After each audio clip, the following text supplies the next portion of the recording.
Hey there, I'm Alicia, a mom of three, startup builder, and your host of MomShine. After my third child, something had to give.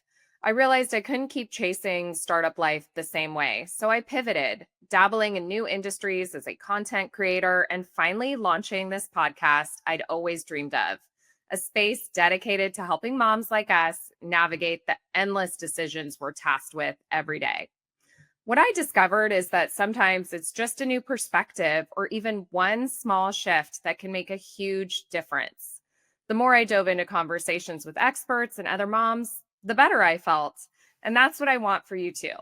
Here, we'll dive into real conversations and the frustrations around managing kids' sports, navigating midlife changes, leveraging new technologies, and figuring out how to feel our best each day. It's not about being perfect. It's about adapting, growing, and showing up. Because let's be honest, our kids aren't just listening to us, they're watching how we maneuver life. So grab your cup of coffee or that rare 15-minute break and quiet moment, and let's shine a little more together. Welcome to Mom Shine.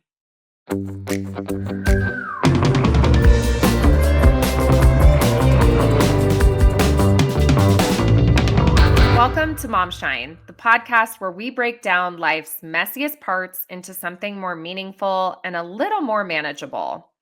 When I started this journey, I had no idea it would lead me to uncover my own underlying health issue, endometriosis, or that I'd learned GLP-1s, often labeled as a trend, might actually hold the key to treating long ignored issues for women, from metabolic dysfunction to even dementia.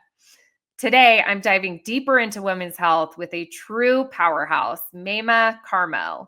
She's a 20-year survivor of triple negative breast cancer, a fierce advocate, and the founder and CEO of the Tigerlily Foundation. Her journey from diagnosing her own tumor at 31 to becoming a national leader in health equity is nothing short of inspiring. We'll talk about how support for women's health is evolving under the current administration, what's still falling short, and how Maimah is helping women reclaim their power in the healthcare system. But first, let's name what's at stake. In the US, breast cancer diagnosis in women under 50 now account for 16% of all breast cancer cases, and that number is rising fast. ABC News reported that overall cancer rates are increasing for younger women, with lung, breast, and colorectal cancers topping the list. Factors like climate change, delayed screenings, and restricted coverage through programs like Medicaid are only widening the gap. Maimah knows this all too well. After doctors dismissed her concerns, she diagnosed her own tumor and has spent the last 2 decades making sure other women, especially women of color, don't face the same barriers in silence. In my own journey with chronic monthly pain that eventually took down my appendix, I saw firsthand how women are often ignored, dismissed, and forced to advocate fiercely just to be heard. Maimah is here to help us all flip the script, and she's doing it on a national scale. She's led the largest women's health symposium in San Antonio, with major partners like Pfizer pledging to address disparities. She's led nationwide trainings that empower women to become their own best advocates. And through her HEAL initiative, she's building a future where age, stage, or skin color doesn't determine the care you receive. This conversation is a rallying cry, and it starts now. Maimah, welcome to MomShine. Maimah, welcome to MomShine. I'm so thrilled you're here. Maimah, let's start at the beginning. Can you share with our listeners your personal journey from your diagnosis at 31 to launching the Tigerlily Foundation? I'd be happy to. So, where do I start? First of all, I am so humbled to be able to say I'll be 20 years cancer free next year. Incredible. Of triple negative breast Breast cancer. cancer. I found a lump in my breast while taking a shower at 31. And there are moments in everyone's life where there's something like just defines your life in some way, right? So imagine taking a shower, you figure out there's something here, you feel it, and then you think, okay, this wasn't there before. And my mom's a nurse and taught me breast exams at 13. So I always tell her she gave me life and she saved my life by teaching me the importance of knowing my body at a young age at You 13. did. I love So that. I did my exams every single month without fail once she taught me at 13, but never imagining that, I would get breast cancer. At Um, 31, yes. an extremely young age. So what did doctors do when you went to them and, brought the issue to them? And I know you had a Well, powerful spiritual nudge. I know you met a friend with a very synergistic relationship, Debbie. at that point when I found the lump, it was just me. I didn't know anybody. It was just me in my shower. And I called my mom and I was like, Mommy, I have this lump here. And she said, well, I told you what to do. You know what to do. I had a great OBGYN who was my friend. And I mean, she and I got along really, really well. So I called her and I was like, can I come in? And she's like, I feel the lump too. And she said, I want you to get a mammogram. If you want to, you should. And the insurance company pushed and pushed against it. And finally, I ended up getting it. The mammogram results came back clean. But I was like, you know what? Interesting. I don't feel comfortable. And my doctor said, you should keep pushing if you don't. You want to go see a surgeon just in case and get a biopsy? And I said, of course, which is in her favor. That was great, right? So the results came back clean, but I was like, this is something that wasn't there before and it's still here and it kept getting bigger. So Yeah, I got a breast interesting. surgeon who told me it couldn't be breast cancer. I was too young and to come back when I was older. And I was like, no, I want this to be aspirated. It wasn't aspirating when I got the aspiration done. And And so, for our listeners, what is aspirating? It's just well, imagine a balloon with water. When you put a needle in it, it'll aspirate. The water will come out. got If it. it's not aspirating, it means most likely there's something that's hard in there that's, different consistency. That's not just fluid.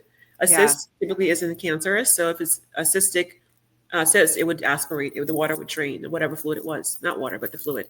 right. So the tumor wasn't aspirating. So I'm like, I'm not a rocket scientist, but it probably is something that's not good.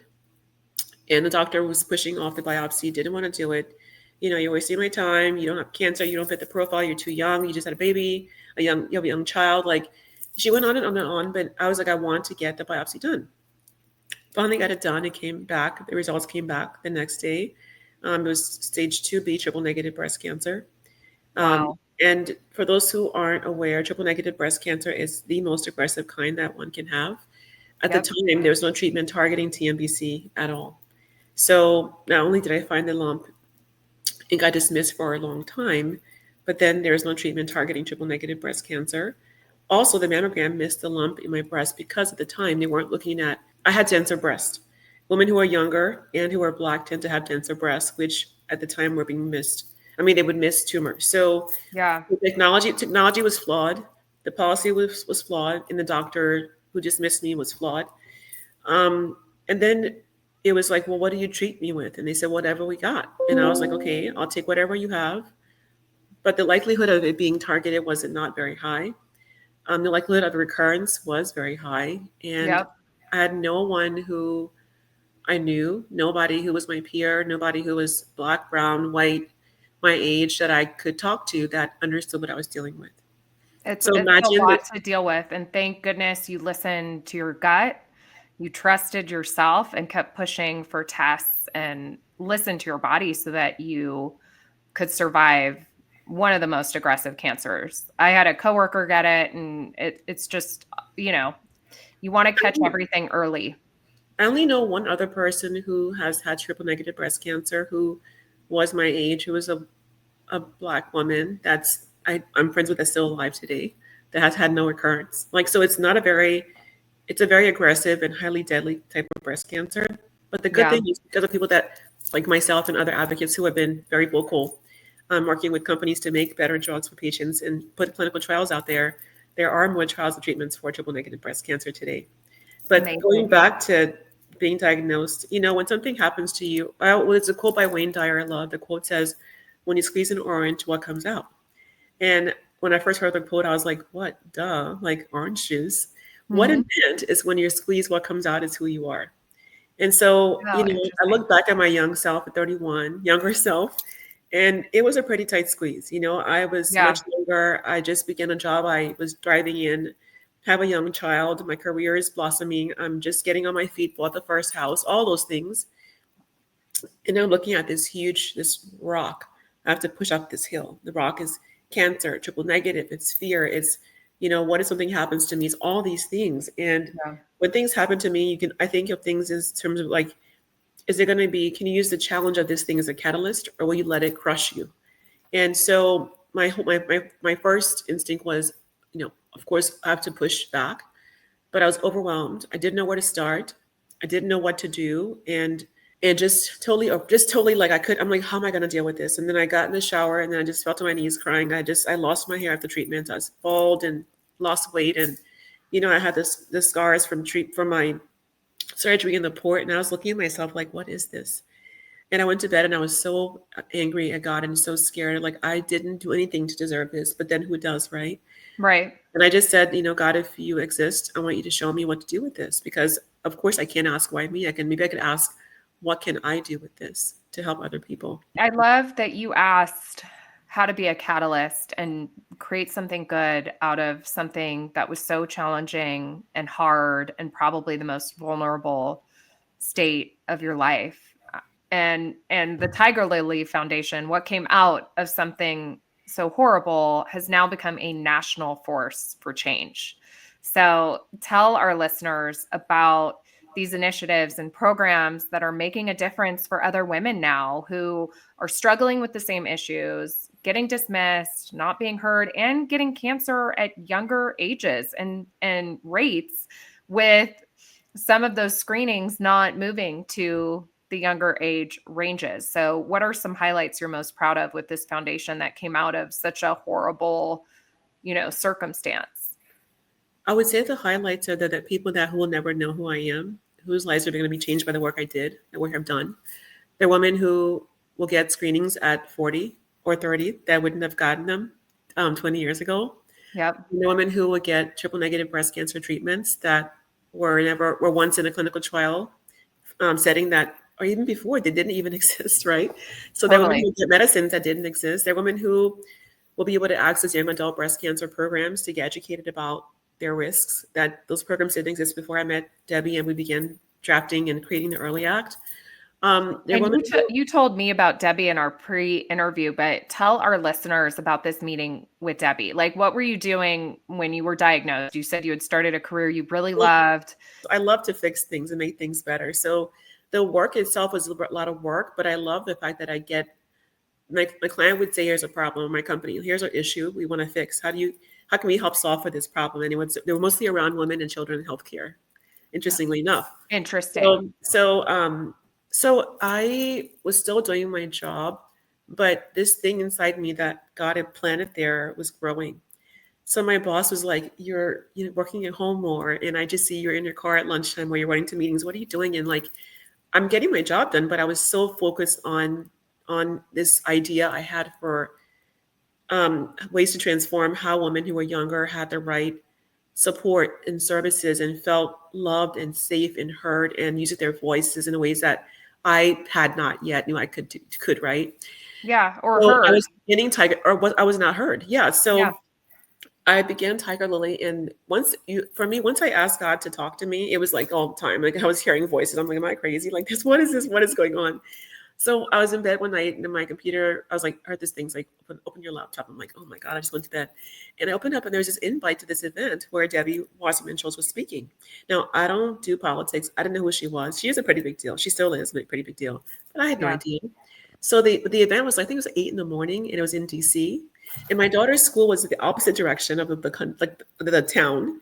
I mean, well, it was in DC. I'm in Virginia, but I'm on the way end of like towards like the countryside, right? So I'm gonna get my daughter to school and then tell my job I'm not coming in and then go to this event. And it's like 1 a.m.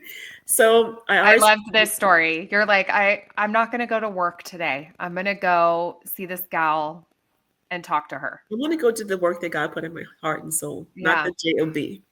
So I go to my daughter's school and they're like, we don't open till a certain time. Like, it's like barely 7 o'clock. I'm like, please take her. I have to go to this thing. Like, I just had this thing. God's talking to me. They're like, okay, we know what this is about. Like, okay, fine. Bring her in. And I was like, She's like, Mommy, nobody's here. And I'm like, I'm really sorry. I'll take you to McDonald's or whatever. Well, I'll Chuck E. Cheese. We'll Yeah. figure this out. So I get in the car. I'm like, am I crazy? And I felt like a bad mom in a sense because I'm like, I'm taking care of her, but I'm taking her to school early to daycare to be able to go to this thing and meet this woman. I don't even know who it's for and why what it's about. But I get there in time to hear Debbie talking about her having to work in DC in the capital like all week long and see her kids on the weekend because she was working in DC, helping to make the country better for people in many ways, Yeah. and having to juggle motherhood and do things that could change their quality of life or make life better for other people.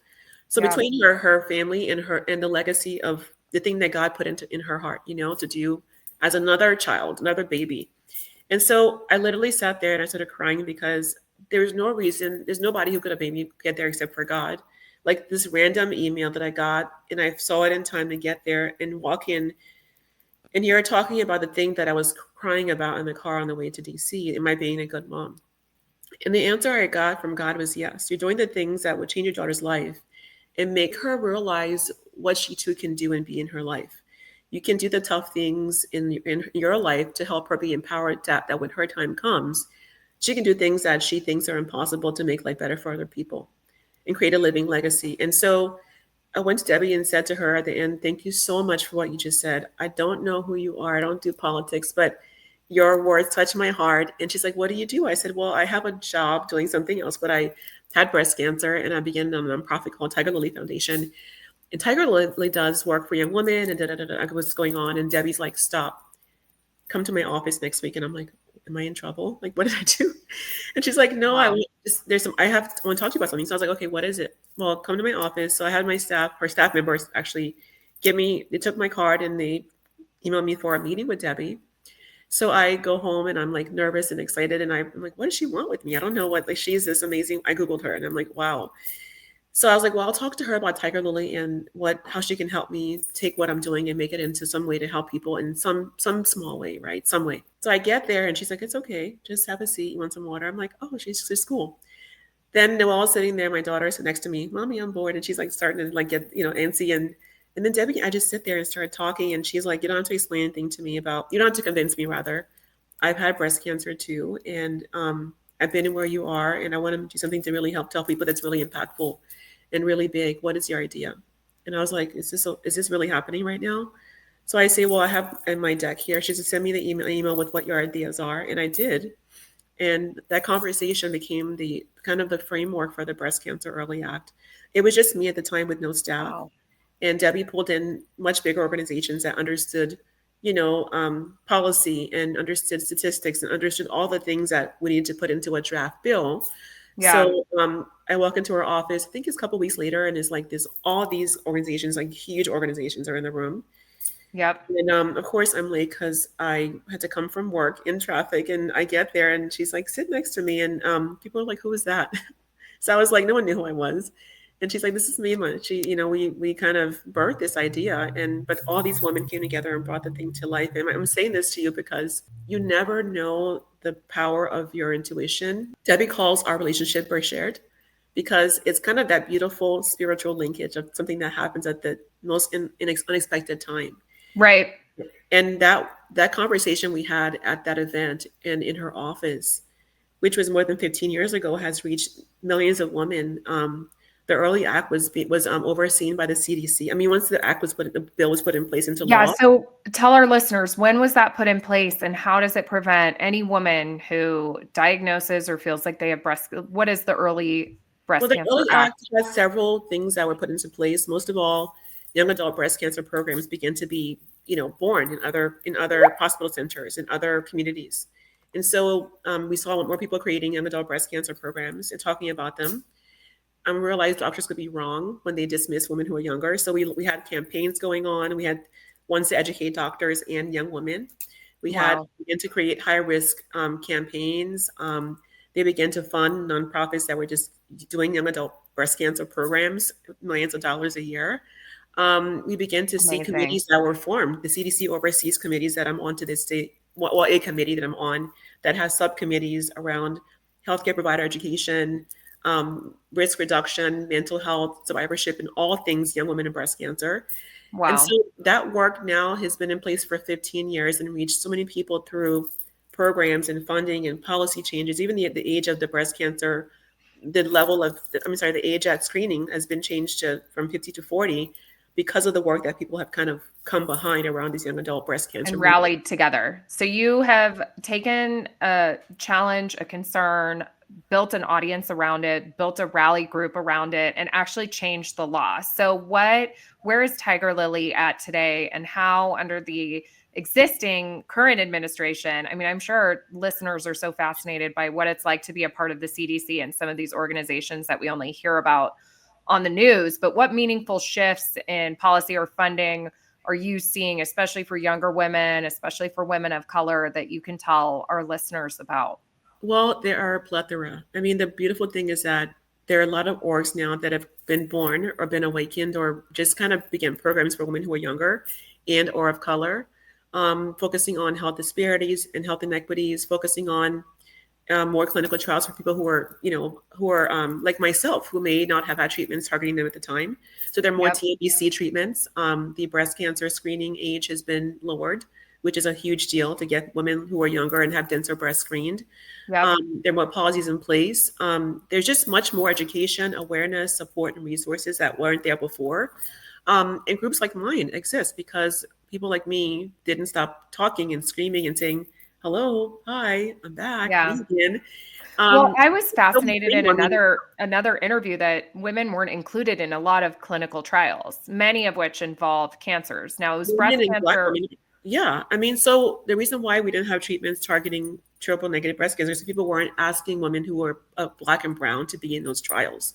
Yeah. So they weren't getting the right result with with the treatments that were coming out. So Those once you treatments. pulled back the curtain, I'm sure you just found a plethora of stuff that probably leads to misdiagnosis, Yes, underdiagnosis. or being diagnosed and not having treatments targeting your body as a woman or woman who was Ashkenazi Jewish or Black or brown or white. But also there was also the misconception that you have breast cancer and then you survive and you're like you ring the bell and you go back to life and you're normal. That's never going to happen again. Like your whole life has now been changed. You have Hmm. may have cardiomyopathy. You may have chemo brain. For me, I couldn't have any more kids. Your body is scarred. You have psychological things that are happening to you. There's depression. There's anxiety. There's your friends that you've been through this with who may be recurring and dying constantly. So the toll mentally of Wow. that, the side effects of the worrying about not even just cancer, but I have friends who have bone fractures from treatments because their bones are weakened, but they're still Right. here. I have friends who are facing heart failure. I have friends who have chemo brain. I have friends who have myriad of different side effects they have to spend money on or see doctors for, and they maybe can't work, or it's just there are all these different things that are And impacting us. Tigerlily Foundation gives them the support and community. Community is so important for anything that Right. you're So one going of our through. biggest programs is called the Angel Advocacy Program, where we train women to become angel advocates. Women Amazing. come to us and they're feeling very vulnerable and overwhelmed, and we just kind of say, like, "Come here, I got you, boo," Yeah. and we support them. The training has other women who are also survivors, different levels. There are women who are metavivors, who are stage 4 breast cancer patients. There's some who are in treatment, some who are post treatment. But they build community through these trainings, and then we say, you're amazing. Can you tell your story on this platform? And they get out there and we coach them how to talk and how to build their platforms. They get to speak on the Hill, Capitol Hill, Incredible. state capitol. They get to do campaigns. They get to be involved in clinical trial recruitment and activation around the country and the world. So you have Wow. somebody who may not know she's capable of doing these amazing, badass things, who's Yeah. now emboldened to go and be this transformative change agent in her community. So I Wow. love empowering people to know what they're capable of doing.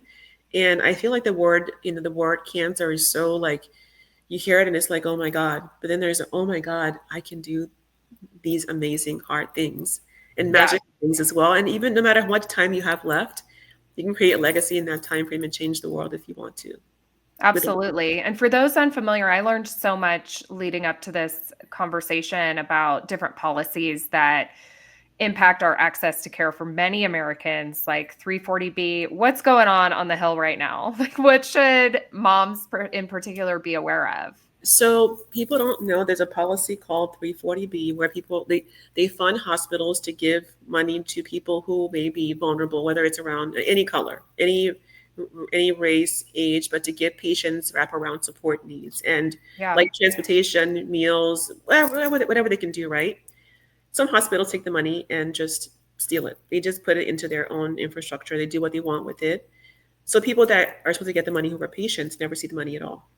And so this impacts them getting educational programs, support programs, and also inhibits even their access to get to doctors when they don't have a car or childcare or other needs, even for those who may be uninsured or underinsured.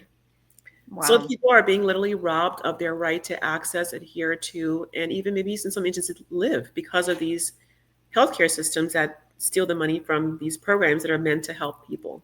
Right. And the healthcare system is deprived of funds as well, especially those that impact women. Again, Well, the just hospitals are the ones that are doing this sometimes, most times. It's the hospital systems doing this. So the right. hospitals are getting the money and taking them and not helping the patient sometimes. It's oftentimes. So, but Interesting. the policy is not, if the policy is changed, then there may be oversight around how the hospital spends the money.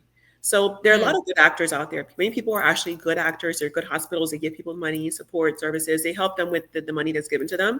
So it's not to say that they're all doing this that are bad. They're not all bad people. But 340B is changing what they use the money for. Sure. The policy doesn't really tell people how to use it. It doesn't really track how they use it. They get the money, but it's not really a lot of oversight. So the good hospitals spend it on patients, on their care, on their access, on programs. And the bad actors just spend it on things, whatever they want to spend it on. So our thing is, Mhm. how do we make sure the policy works the way it's supposed to work and help people with their what they need to get help with to navigate the healthcare system? So we Yeah. really are about people knowing the facts about healthcare and policies. People have no idea these things exist.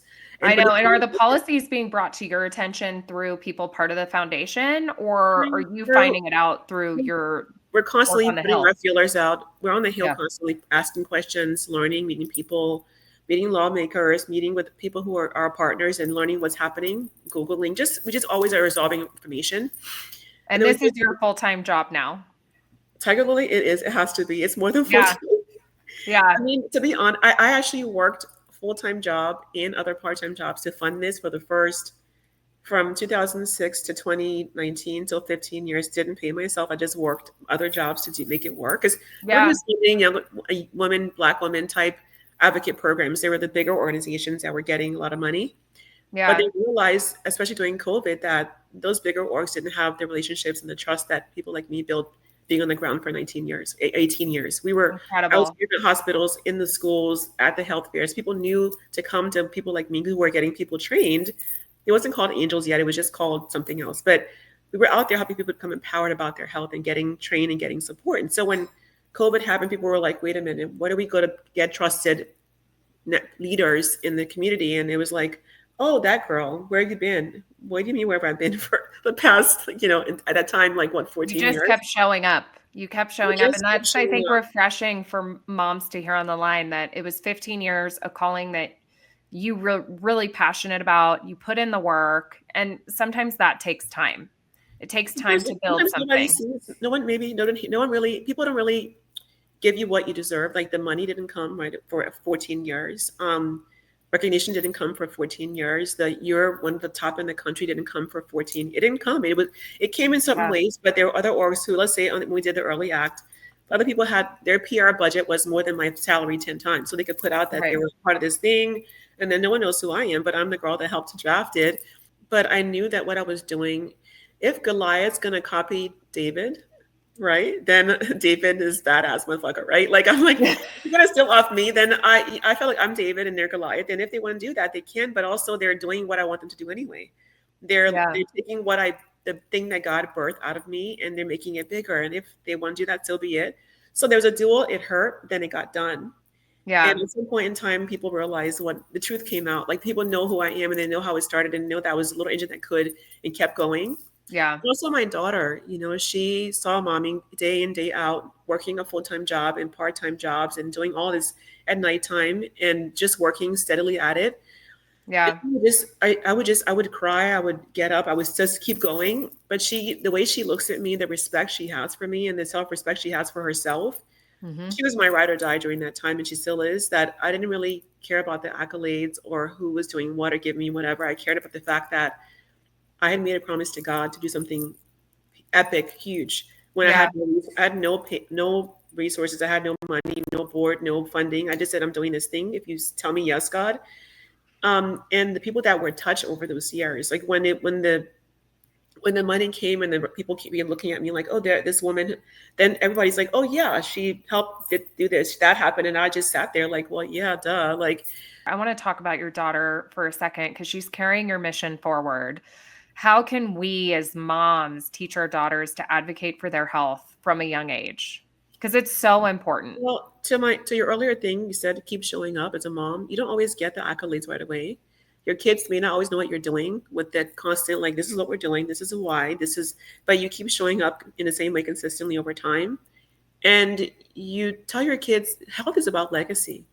And so my daughter seeing me pour into her with a legacy of health and a legacy of having passion driven life and being having purpose, Yeah. and one of being compassionate, being kind, giving to other people. You can't buy that. You can give somebody Yeah. your whole inheritance, but if they're poor on the inside, their soul's empty, they don't have any passion or give for other people or giving, then what Yeah. do they really have? And so I would say tell your kids, have those conversations early, like talk about your health, your family history, discuss your health, and share with them the things that are hard. Like people were like, why are you telling a child who's 3 you have cancer? Like, how's she going to understand that? Well, listen, does she watch Caillou? Yeah, she watched Caillou, and she loved that song. So I'm Yeah. like, right now I look like Caillou. Like, you have your hair. No, I don't. I look like Caillou under my wig. What's a wig? And I sat down and showed her my head. And she was scared, but I Real broke talk. things down to her in real talk times, what's Yeah. that? What's on your chest? I had a boo-boo. Can I touch it? No, it's a port. What's a port? Like, I've made it, like, I'm like, so I Yeah. just She kind of saw the explained to whole her. process. But what she saw You were was, open about it too. You didn't withhold information, which I think is so powerful. And I love the saying, I don't know where I heard it, but health is your greatest wealth. Like I think we need to shift the narrative of instead of chasing things like just a healthy lifestyle, which sometimes is free in some ways on how you take care of yourself, you know, I don't know, just so my going for daughter, walks and movement and yeah, we were with her. She has her first apartment now. She's moved out of the house, and she also is here every other day, but nonetheless, she has her own apartment. So we had a dinner with her friends 2 nights ago, and she was telling my friend, or her saying to her friend, my mother and I had times when we didn't have our light on because the money we had, she gave to other people who couldn't afford to pay their hospital bills and their treatment bills. But she made it fun because she said that we were both alive and we had each other. yeah, And hearing her tell her friend that story, just I was just sitting there with other people, overhearing her say like what she's thankful for and why, because it was her friends and I was the only parent at the table. And she yeah. was saying, you're saying your mom is your best friend, why? And just she was talking about our relationship and how far we've come. And I just heard her telling her friend that.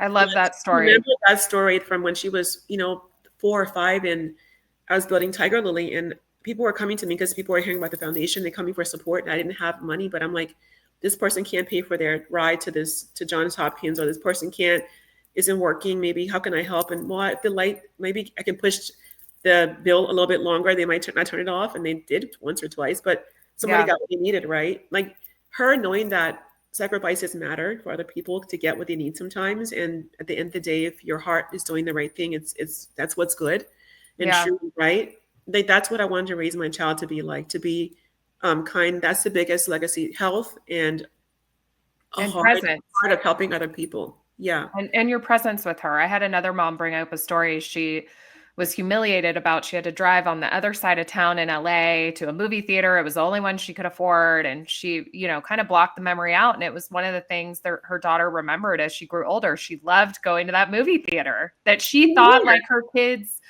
would remember as a negative. They were like, no, that was great. We got time with you. We drove, we were in the car, we were together. And sometimes that matters more Yeah, than we anything. camped out, went to McDonald's, got some food, and we camped out with a candle, and we went to bed early, and we cuddled together, and that was it.